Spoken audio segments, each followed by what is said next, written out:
What is up, turtles? Crick here with Black Owl Outdoors, and what I want to do today is show you the tools I use to sharpen my axes.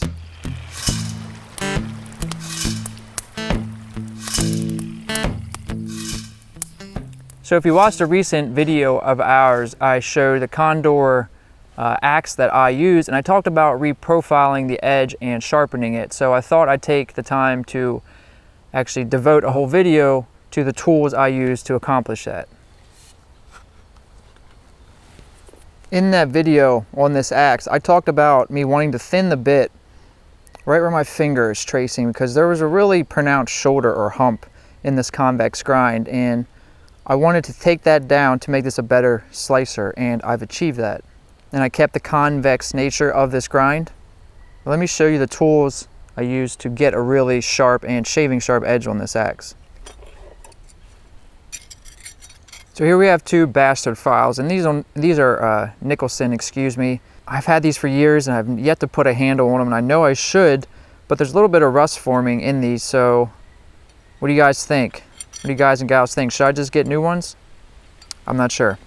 They're inexpensive, but you can see them next to each other, right? So we have a coarse, my finger's on this side, or tracing this file, and then we have a smooth one here that has more rust showing. Use these files first to remove a lot of material, and let me show you how I sort of had the axe in my vise. So I clamped my axe in the vise with the edge pointing up just like this, so I could stand above it and work the files like so.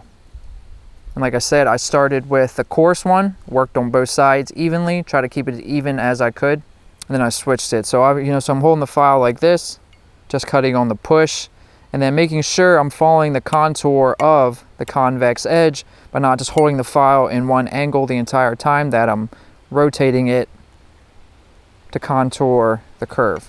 Once I finish the file work, I'll show you what I moved on to. This is a Lansky knife sharpening system that I bought some years ago when I really wasn't confident in sharpening all my knives and tools freehand. I never really end up liking this, but there are some very useful tools still in here that we can use. So here's the whole system. This is for holding a knife. This is for the angles with the stones. But what I used is this oil on the stone, so that when I'm sharpening and grinding the steel away, this will pick up the shavings, if you will, and create a slurry. That's really important. So here's the coarsest stone I have, and what makes this really nice for sharpening the axe, how it worked really well, and this was the first time I used these for sharpening my axe, is that there's enough room you can sort of pinch your fingers, and there's still plenty of clearance between this edge of the stone and the cutting edge and your fingers, so it's a pretty safe way to sharpen the axe. Let me grab it real quick and show you. So when I moved on to the stones, I used a circular motion.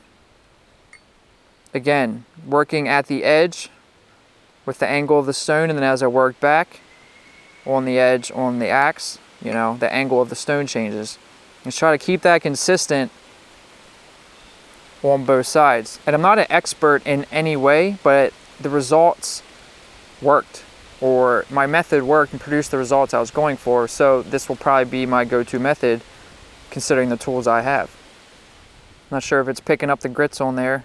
So the blue is a 600 grit, which they're calling a fine stone. And then this 1000 ultra fine, which is the yellow, which is ceramic, it looks like to me. And I used it, used the ceramic as well. Once I was finished with the stones, I moved on to my leather strop. So let me grab that for you real quick. This is a paddle strop I bought. I only have one piece of leather on it right now, just a rubber band on one end, just to make it easier, or maybe I'm lazy. But the leather strop with compound's the last thing I did, and to use that, and I'll actually show you because I can today, I put the leather down and go away from the cutting edge. And what's nice with using this leather is that there's give.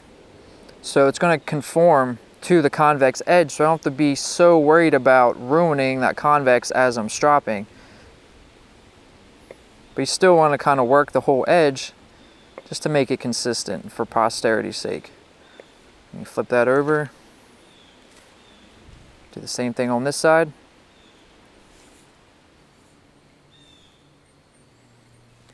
You know, I'm no expert with sharpening or tools use in general, but like I said, what I think is important is that you use the tools that you have at your disposal. There are dedicated tools like a puck. Lansky makes a puck to sharpen your axe, and I don't have one of those, but I have those stones for the knife sharpening system, so they worked just as well because everything is elemental. Working with wood, with leather, sharpening a tool is understanding grind. It's all elemental. Once you understand the core and basics, that can be applied intuitively or with some ingenuity to accomplish what you want. I'd really like to do a video showing stuff I do at home in my little workspace, but it really just isn't filming friendly, and it's kind of, or actually it's very frustrating to myself, and I know it is to my brother as well, because we want to film the videos where I reprofile this axe. It would make a great video, but just our filming space isn't that great. So we're excited that as the channel grows and in our lives in general, we can move into a space that will allow us to film projects